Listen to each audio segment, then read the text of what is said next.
Okay, good morning students. അപ്പോൾ next നമ്മൾ നോക്കാൻ പോകുന്നത് job analysis. Okay, what is job analysis?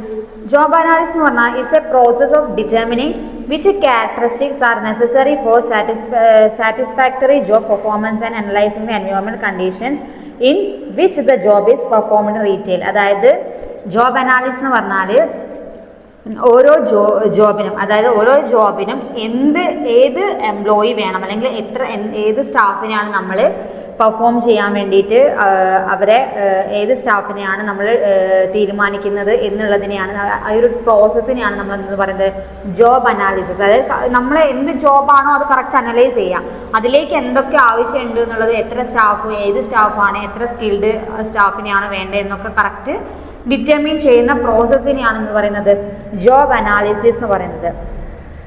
Okay, job analyses the work content and job content of work. ഒരു work content and job content ആണ് ഒരു വർക്കിനെ സംബന്ധിച്ച് job analysis എന്ന് പറയുന്നത്. ഓക്കെ, ദെൻ അതിൻ്റെ significance of job analysis. Okay, ഇതൊക്കെ റീറ്റെയിലാണ് നമ്മൾ പറഞ്ഞത്. റീറ്റെയിൽ എന്ന് പറഞ്ഞാൽ എന്താ? റീറ്റെയിൽ ബിസിനസ്സിൽ വരുന്ന കാര്യങ്ങൾ. ഓക്കെ, റീറ്റെയിൽ ഇതും അങ്ങനെ തന്നെയാണ്. Okay, significance of job analysis in retail ബിസിനസ്സിൽ എന്തൊക്കെ ജോബ് അനാലിസിസിൻ്റെ സിഗ്നിഫിക്കൻസ് എന്തൊക്കെയാണ്? First one, man power planning. അല്ലേ, എത്ര മാൻ പവർ പ്ലാനിങ് എന്ന് പറഞ്ഞാൽ എത്ര ഹ്യൂമൻ റിസോഴ്സസിനെ നമ്മൾ അക്വയർ ചെയ്യണം, ഏതൊക്കെ പൊസിഷനിൽ ഏതൊക്കെ ജോലിക്ക് എത്ര ആൾ വേണം എന്നൊക്കെ കറക്റ്റ് പ്ലാൻ ചെയ്യുന്നതിനാണ് മാൻ പവർ പ്ലാനിങ് കൊണ്ട് ഉദ്ദേശിക്കുന്നത്. Second one, recruitment. നമ്മൾ നേരത്തെ പഠിച്ചില്ലായിരുന്നു അവൻ്റെ സിഗ്നിഫിക്കൻസ് അല്ലെങ്കിൽ ഒബ്ജക്റ്റീവ്സിലൊക്കെ അതേ സാധനത്തിന് വരുന്നത്. അങ്ങനെ അത്രയും ആളെ നമ്മൾ പ്ലാൻ ചെയ്ത് കഴിഞ്ഞാൽ എന്ത് ചെയ്യണം? റിക്രൂട്ട് ചെയ്യുന്ന പ്രോപ്പർ രീതിക്ക് ആയിരിക്കണം. ഏതൊക്കെ സ്റ്റാഫ്, ഏതൊക്കെ ഡിപ്പാർട്ട്മെൻറ്റിൽ എത്ര എഫിഷ്യൻ്റ് ആയിട്ടുള്ള ആൾക്കാരാണ്, ഫ്രഷേഴ്സ് എത്ര, അതിനൊക്കെ കറക്റ്റ് ട്രെയിനിങ് കാര്യങ്ങൾ, അങ്ങനെ ആ രീതിക്ക് നമ്മൾ എന്ത് ചെയ്യാം? റിക്രൂട്ട് ചെയ്ത് കഴിഞ്ഞിട്ട് സെലക്ട് ചെയ്യുക. അതിൽ നമ്മൾ കുറേ സ്റ്റാഫിനെ കണ്ടെത്തിയിട്ട് അതിലേറ്റവും എഫിഷ്യൻ്റ് ആയിട്ടുള്ള സ്റ്റാഫ് ഏതാണോ, right candidate at the right job at the right place, അങ്ങനെ നമ്മൾ പറയും. ആ രീതിക്ക് നമ്മൾ എന്ത് ചെയ്യുക? സെലക്ട് ചെയ്യുക. ദെൻ അവർക്ക് എന്ത് ചെയ്യുക? Training and career development. അല്ലെ, അവർക്ക് proper training and career development provide ചെയ്യുക. Then placement and socialisation. അതായത് കറക്റ്റ് പ്ലേസ്മെൻറ്റ് ആൻഡ് സോഷ്യലൈസേഷൻ എന്ന് പറഞ്ഞാൽ ഓരോ എംപ്ലോയി, ഇപ്പോൾ നമ്മൾ കാണല്ലേ ഫ്രഷേഴ്സിനെയൊക്കെ ഓരോ ഇതിൽ എടുത്തു കഴിഞ്ഞിട്ട് അവർക്ക് പ്ലേസ്മെൻറ്റ് പ്രൊവൈഡ് ചെയ്യുന്നുണ്ട്. അപ്പോൾ ആ രീതിക്ക് അവരെ എൻകറേജ് ചെയ്തെടുക്കുക. ദെൻ കോമ്പൻസേഷൻ, അതായത് ചെയ്യുന്ന വർക്കിന് എന്താണോ ചില സ്റ്റാഫിനെ നമ്മൾ സ്റ്റൈപ്പൻഡിനൊക്കെ ആയിരിക്കും എടുക്കുക. അപ്പം അല്ലാതെ സാലറി ബേസ് എടുക്കുന്ന സ്റ്റാഫ്സ് ഉണ്ടാവും. അപ്പോൾ എന്ത് തന്നെയാലും അവർക്ക് കറക്റ്റ് കോമ്പൻസേഷൻ പ്രൊവൈഡ് ചെയ്യാം. Then employees safety and welfare നമ്മൾ കറക്റ്റായിട്ട് ചെക്ക് ചെയ്യണം. ദെൻ പെർഫോമൻസ് അപ്രൈസൽ, അതായത് കറക്റ്റ് പെർഫോമൻസ് വീക്കിലിയോ അല്ലെങ്കിൽ മന്ത്ലിയോ ഒക്കെ നമ്മൾ അനലൈസ് ചെയ്തെടുക്കുക. അവർക്ക് പ്രോപ്പർ കൗൺസിലിംഗ് പ്രൊവൈഡ് ചെയ്യുക. ദെൻ സ്ട്രാറ്റജിക് പ്ലാനിങ് ഇംപ്ലിമെൻറ്റ് ചെയ്യുക. അപ്പോൾ അത്രയും അതായത് ഒരു ജോബ് അനാലിസിസിൻ്റെ സിഗ്നിഫിക്കൻസ് ആണ് നമ്മളിപ്പോൾ പറഞ്ഞത്. എന്തൊക്കെ? ഫസ്റ്റ് നമ്മൾ പ്ലാൻ ചെയ്യണം, ദെൻ റിക്രൂട്ട് ചെയ്യണം, ദെൻ സെലക്ട് ചെയ്യണം, ദെൻ അവർക്ക് ട്രെയിനിങ് കൊടുക്കുക. ഇതൊരോ സെക്ഷൻ നിങ്ങൾക്ക് ആലോചിക്കും അറിയാം, ഓരോ സ്റ്റെപ്പ് ബൈ സ്റ്റെപ്പാണ്. ട്രെയിനിങ് കൊടുത്തു കഴിഞ്ഞാൽ പിന്നെ അവർക്ക് കോമ്പൻസേഷനും കാര്യങ്ങളും കൊടുക്കുക, പ്ലേസ്മെൻറ്റ് കൊടുക്കണം, ദെൻ അവരെ സേഫ്റ്റി ഉറപ്പാക്കുക, കൗൺസിൽ ചെയ്യുക, പെർഫോമൻസ് അപ്രൈസ് ചെയ്യുക, നമുക്ക് കാര്യങ്ങളൊക്കെ.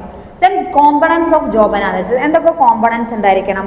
First job description. അല്ലേ, അതായത് ഒരു ജോബ് അനാലിസിസിൻ്റെ കോമ്പണൻസ് ആണ് പറയുന്നത്. ജോബ് അനാലിസിസ് എന്താണെന്ന് നമ്മൾ പറഞ്ഞല്ലോ, റൈറ്റ് ജോബിന് റൈറ്റ് ആൾക്കാരെ അനലൈസ് ചെയ്ത് കണ്ടുപിടിക്കുക എന്നുള്ളതാണ്. അപ്പോൾ അതിൽ first job description. It is a important document ആണ് ജോബ് ഡിസ്ക്രിപ്ഷൻ എന്ന് പറഞ്ഞാൽ. It is useful to identify job consideration for a job analyst. അല്ലേ, ഒരു ജോബ് അനലിസ്റ്റിനെ കൺസിഡർ ചെയ്യാന്നുള്ളത്, ഐഡൻറ്റിഫൈ ചെയ്യാന്നുള്ളതാണ് ജോബ് ഡിസ്ക്രിപ്ഷൻ എന്ന് കൊണ്ട് ഉദ്ദേശിക്കുന്നത്. അതായത് what should be done, why should be done, where should be done, അതാണ് ജോബ് ഡിസ്ക്രിപ്ഷൻ എന്ന് പറഞ്ഞാൽ. അതായത് എന്താണോ നമ്മൾ ചെയ്യാൻ ഉദ്ദേശിക്കുന്നത്, അതെങ്ങനെയാണോ നമ്മൾ ചെയ്യാൻ ഉദ്ദേശിക്കുന്നത്, അല്ലെങ്കിൽ അത് എവിടെയാണ് ചെയ്യാൻ, ഒരു ഡിസ്ക്രിപ്ഷൻ ഉണ്ടായിരിക്കും. അതായത് നമ്മളൊരു സാധനം തുടങ്ങുമ്പോൾ നമ്മൾ പ്ലാൻ ചെയ്യുമെന്ന് പറയില്ലേ, അതുപോലെ തന്നെ ഡിസ്ക്രൈബ് ചെയ്തിരിക്കും എന്തൊക്കെ വേണം, എങ്ങനെ വേണം, എത്ര വേണം എന്നുള്ള രീതിക്ക്. ദെൻ രണ്ടാമത് എന്താ? Job title. രണ്ടാമത്തെ ഒരു കോമ്പണൻ്റ് ആണ് ജോബ് അനാലിസിസിൻ്റെ job title. Okay, job title എന്ന് പറഞ്ഞാൽ എന്താ?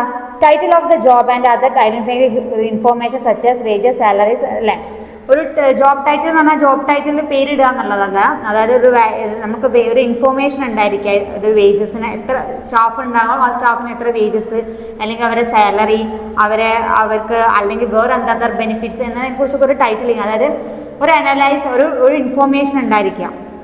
ദെൻ സമ്മറി എന്ന് പറയുന്നത് എന്താ, it is written in 1 or 2 lines that describes what is the nature of the job expected, അല്ലേ? അതായത് ഒരു സമ്മറി പറഞ്ഞാൽ ഒരു ജോബ് അപ്ലിക്കൻറ്റിൻ്റെ എക്സ്പെക്റ്റേഷനും നമ്മളെ ജോബ് എന്താണോ പ്രൊവൈഡ് ചെയ്യുന്നതിനെ കുറിച്ചൊരു സമ്മറി, ഒരു 1 line 2 line എന്താണ് നമുക്ക് ആവശ്യമുള്ളത്, അതേപോലെ ഒരു അപ്ലിക്കൻറ്റിൻ്റെ അയാൾക്ക് എന്താണ് ആവശ്യം, ഇതിനെക്കുറിച്ചൊരു ധാരണ ഉണ്ട്, ഒരു സമ്മറി ഉണ്ടാക്കി വയ്ക്കുക. ദെൻ എക്യുപ്മെൻറ്റ്, അതായത് എന്ന് വെച്ചാൽ ക്ലിയർ സ്റ്റേറ്റ്മെൻറ്റ് ഓൺ സ്കിൽ, അതായത് ഇതൊക്കെ നമ്മൾ പറയുന്ന ഹ്യൂമൻ റിസോഴ്സസിൻ്റെ കാര്യത്തിലാണ്.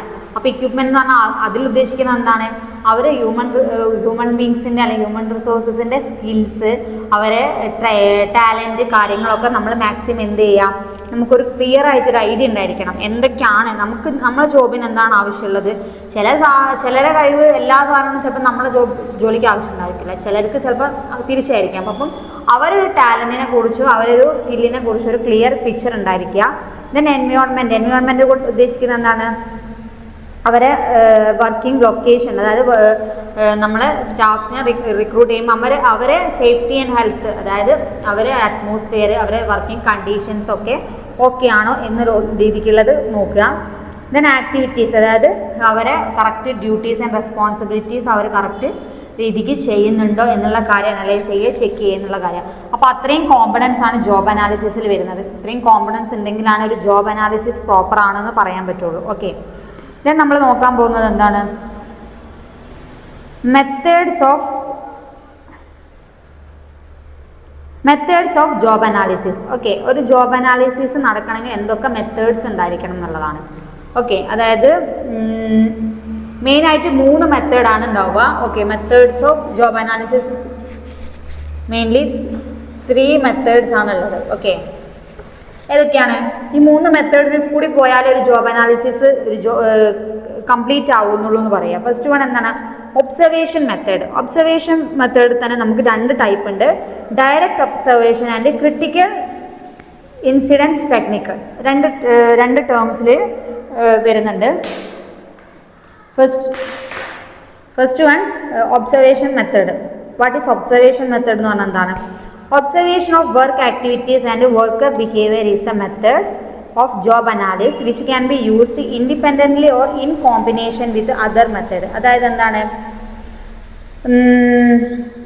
ഒരു വർക്കറിൻ്റെ ബിഹേവിയർ അല്ലെങ്കിൽ അയാളെ ഒരു ബിഹേവിയർ തന്നെ, അതായത് അയാളൊരു വർക്ക് ചെയ്യുന്നതിൻ്റെ മെത്തേഡ്സ്, അയാളൊരു ബിഹേവിയർ കാര്യങ്ങളതിനെ കുറിച്ചൊക്കെ ഒരു ഒബ്സർവേഷൻ ഉണ്ടാക്കുക, അല്ലെങ്കിൽ ഒരു അനലൈസ് നടത്തുന്നതിനെയാണ് നമ്മൾ ഒബ്സർവേഷൻ എന്ന് പറയുന്നത്. ഒരു ഹ്യൂമൻ ഒരു വ്യക്തിനെ കുറിച്ചിട്ട്, ഓക്കെ, ഒരു ഹ്യൂമൻ ബീയിനെ കുറിച്ചിട്ട്. അത് നമുക്ക് 2 രീതിക്കാണ് നമ്മൾ പറഞ്ഞത്, direct observation and critical observation. Direct ഒബ്സർവേഷനിൽ പറയുന്നത് എങ്ങനെയാണ്, a person conducting the analysis simply observe the employees in performance their duties on the floor, അല്ലേ? അതായത് ഡയറക്റ്റ് ഒബ്സർവേഷൻ എന്ന് പറഞ്ഞാൽ സിമ്പിളായിട്ട് നമ്മൾ നേരിട്ട് അയാൾ ഒരു ഫ്ലോറിൽ അല്ലെങ്കിൽ ഒരു ഓർഗനൈസേഷനിൽ എങ്ങനെ വർക്ക് ചെയ്യുന്നു, അയാളെ പെർഫോമൻസ് എങ്ങനെയാണ്, അയാൾ ഏത് രീതിക്ക് ഏത് മെത്തേഡിലൊക്കെ യൂസ് ചെയ്തിട്ടാണ് വർക്ക് ചെയ്യുന്നത് എന്നുള്ള കാര്യങ്ങൾ ഡയറക്റ്റ് ആയിട്ട് നമ്മൾ അനലൈസ് ചെയ്യുന്നതിനാണ് ഡയറക്റ്റ് ഒബ്സർവേഷൻ എന്നത്. വേറെ ക്രിട്ടിക്കൽ ഇൻസിഡൻസ് ടെക്നിക്ക് എന്ന് പറഞ്ഞാൽ എന്താണ്, recording of particularity effective or ineffective of behaviours are judge to effective or ineffective in terms of result. അതായത് നമ്മൾ റെക്കോർഡ് ചെയ്യുക, അതായത് എന്താ ഉദ്ദേശിക്കുന്നതെന്ന് വെച്ചാൽ അയാളെ പണീനെ, അയാൾ എന്താണ് ചെയ്യുന്നത് അയാളെ നേരിട്ട് ഒബ്സർവ് ചെയ്യുന്നത്, ഇറ്റ് ഷുഡ് ബി റെക്കോർഡിങ്. എന്നിട്ട് എന്താ ചെയ്യുന്നത്, അത് എഫക്റ്റീവ് ഓർ